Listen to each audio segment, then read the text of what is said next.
Hello दोस्तों, आप सभी को जय मसीह की। मैं यीशु मसीह के नाम से आप सभी को मेरे यूट्यूब चैनल पे मैं स्वागत करता हूँ। और आज एक हम बहुत इंटरेस्टिंग टॉपिक पे बात करने के लिए जा रहे हैं, जो कई बार एक विश्वासी के मन में ये क्वेश्चंस बार बार आती है कि क्या मैं प्रसाद खा सकता हूँ?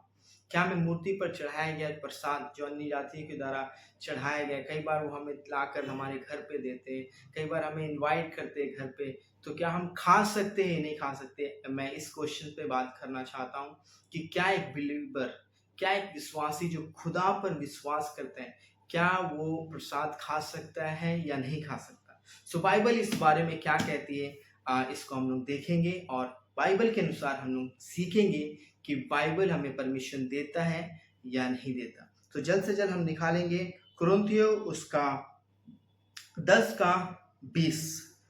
नहीं, वरन यहाँ की अन्य जाति जो बलिदान करते हैं वे परमेश्वर के लिए नहीं परंतु दुष्ट आत्मा के लिए बलिदान करते हैं, और मैं नहीं चाहता कि तुम दुष्ट आत्मा के सहभागी हो।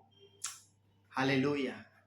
परमेश्वर कह रहा है मैं नहीं चाहता, परमेश्वर का वचन जो पौलुस कुरिन्थियों की कलीसिया को कह रहा है कि मैं नहीं चाहता कि तुम दुष्ट आत्मा के क्या बनो, भागी बनो, क्योंकि जो वो चढ़ावा चढ़ाते हैं वो खुदा के लिए नहीं मगर दुष्ट आत्मा के लिए क्या किया जाता है, चढ़ाते हैं। इसलिए बाइबल सख्त मना करता है हमें क्या ना करें, हम प्रसाद को हम एज ए बिलीवर यीशु पर विश्वास करने के नाते हम उस प्रसाद को क्या नहीं कर सकते, ग्रहण नहीं कर सकते। सो कुछ तो कहेंगे कि क्या हो गया, वो तो खाने की वस्तु है, हम तो प्रार्थना करके भी क्या कर सकते हैं, खा सकते हैं। मैं आपको कहना चाहता हूँ जिस तरह से जब तक रोटी और दाखरस कलीसिया में नहीं लाया जाता तब तक वो एक नॉर्मल रोटी और वो क्या है, नॉर्मल एक दाखरस है।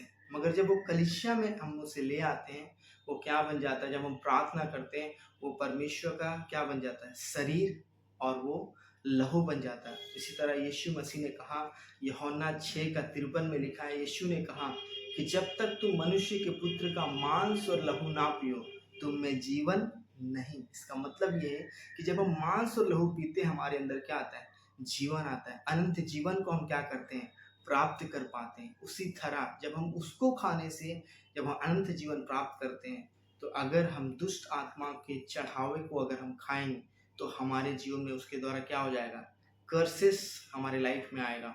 एक शैतान को लीगल पॉइंट मिलेगा हमारे जीवन में क्या करने के लिए, आने के लिए। इसीलिए मैं आपको आज बताना चाहता हूँ बाइबल से, जितने भी भाई बहन को ये क्वेश्चंस ये बात नहीं पता है, तो मैं आपको जस्ट शेयर करना चाहता हूँ बाइबल से कि बाइबल हमें कभी भी नहीं सिखाती कि हम क्या करें, किसी भी मूर्ति के सामने चढ़ाया गया प्रसाद को हम खाएं।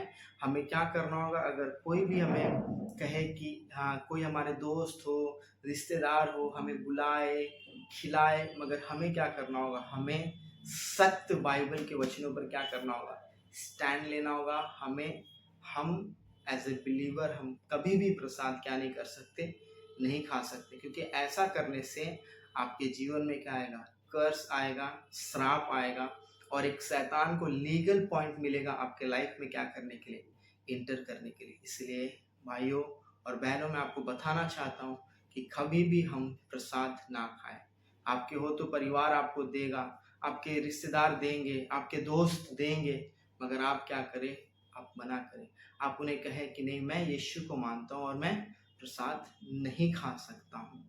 सो ये बात आप क्या करें, फॉलो करें। और अगर आप इस वचन से कुछ सीखें तो ज़रूर इसे लाइक शेयर सब्सक्राइब करें और उन तक भी पहुँचाएं जो इस बातों में फंसे हुए कि हम खा सकते या नहीं खा सकते। सो उन तक भी इस वचन को क्या करें, पहुँचाएं, ताकि वो जाने और परमेश्वर से आशीष को क्या कर सके, प्राप्त कर सके। सो